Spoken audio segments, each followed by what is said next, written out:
2025년 8월 12일 화요일 미국 증시 요약입니다. 금일 미국 증시는 상승 마감했습니다. 예상보다 완화된 인플레이션 데이터가 연준의 9월 금리 인하 기대감을 키우면서 S&P 500 지수와 나스닥 지수가 사상 최고치를 경신했습니다. 7월 소비자 물가 지수는 전년 대비 2.7% 상승해 시장 예상치를 밑돌며 안도감을 줬습니다. 다만 인플레이션 압력이 여전하다는 경고 신호도 함께 나왔습니다. 변동성이 큰 식품과 에너지를 제외한 근원 CPI는 예상을 웃도는 3.1%를 기록하며 연초 이후 가장 빠른 상승세를 보였습니다. 그럼에도 시장은 헤드라인 CPI가 예상보다 낮게 나온 점을 주목하며 금리 인하 기대감을 키웠습니다. 이러한 기대감은 주시장 랠리에 강력한 동력이 되었습니다.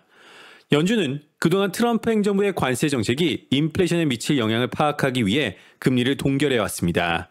하지만 동시에 연준의 또 다른 정책 목표인 고용시장은 최근 둔화 조짐을 보이며 연준의 고민을 깊게 만들고 있습니다. 이러한 상황에서 트럼프 대통령은 CPI 발표 직후 소셜미디어를 통해 파월 의장에 대한 비판을 제기했습니다. 특히 비용 초과 문제로 논란이 된 연준 본부 리모델링과 관련해 파월 의장을 상대로 소송을 검토 중이라고 밝히며 압박 수위를 높였습니다. 또한 트럼프 대통령이 노동통계국 국장으로 지명한 EJ 안토니가 데이터 수집 문제가 해결될 때까지 월간 고용보고서 발표를 중단해야 한다고 주장해 논란이 일었으나 백악관 대변인은 고용보고서는 계속 매달 발표될 것이라고 선을 그었습니다. 시장에선 연준의 9월 금리 인하를 기정사실로 받아들이는 분위기입니다. 스콧 베센트 재무장관은 퍽스 비즈니스와 인터뷰에서 이제 정말로 9월에 50bp 금리 인하를 해야 하는지 생각해봐야 한다. 수정전 고용보고서가 있었다면 연준이 6월이나 7월에 금리를 내렸을 수도 있다.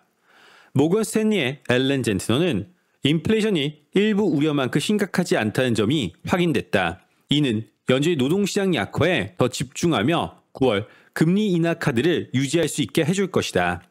핑코의 티파니 와일딩은 둔화되는 노동시장과 안정적인 기대 인플레이션을 고려할 때 연준이 9월에 금리 정상화를 시작할 합리적인 환경이 조성됐다 라고 전하였습니다.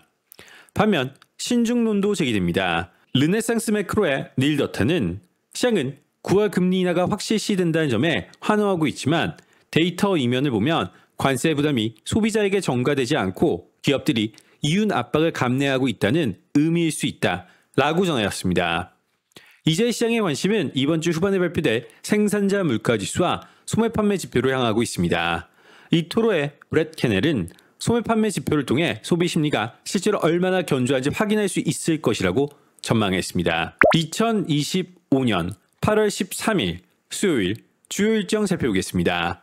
경제 지표는 20시 미국 NBA 모기지 신청 건수, 23시 30분 미국 EIA 원유 재고, 연설은 21시 연준 박힌 총재, 02시 연준 구스비 총재, 02시 30분 연준 보스틱 총재가 예정되어 있습니다.